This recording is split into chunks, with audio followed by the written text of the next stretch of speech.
नमस्कार,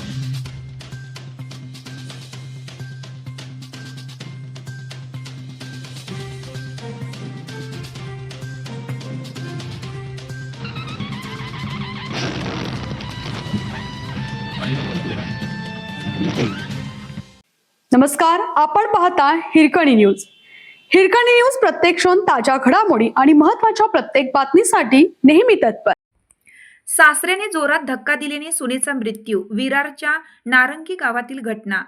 घरगुती वादातून झालेल्या धक्काबुक्कीत सासऱ्याने जोराचा धक्का दिल्याने सुनेचा मृत्यू झाल्याची घटना विरारच्या नारंगी गावात गुरुवारी सकाळी घडली. प्राची पाटील असं दुर्दैवी सुनेचं नाव असून या घटनेप्रकरणी सासरे गणपत पाटील यांना अटक करण्यात आली. त्यांना न्यायालयात हजर केलं असता 5 दिवसांची पोलीस कोठडी सुनावली आहे. प्राची पाटील यांच्या मृत्यूमुळे त्यांच्या 8 महिन्याच्या मुलीचे मातृछत्र हरपलं आहे. प्राची पाटील वय 28 ही महिला नारंगी गावातील भगत आळी येथे पती कल्पेश व सासरे गणपत पाटील यांच्यासोबत राहत होती. आज सकाळी प्राची व त्यांचे सासरे या दोघांमध्ये वाद सुरू झाला. गणपत पाटील यांनी सुनेला शिवीगाळ केली असल्याची माहिती मिळताच प्राचीचा भाऊ विशाल हा तिला माहेरी घेऊन जाण्यासाठी घरी आला होता. प्राचीचा भाऊ घरी आला तेव्हा पुन्हा भांडण सुरू झाले.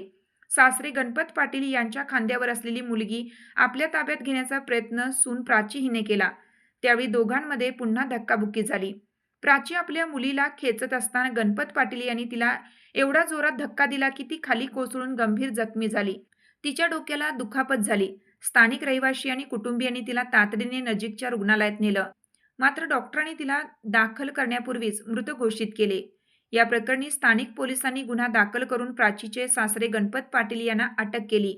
सासरच्या मंडळींकडून प्राचीच्या हुंड्यासाठी छळ सुरू होता का याचा तपास पोलीस कसून करत आहेत.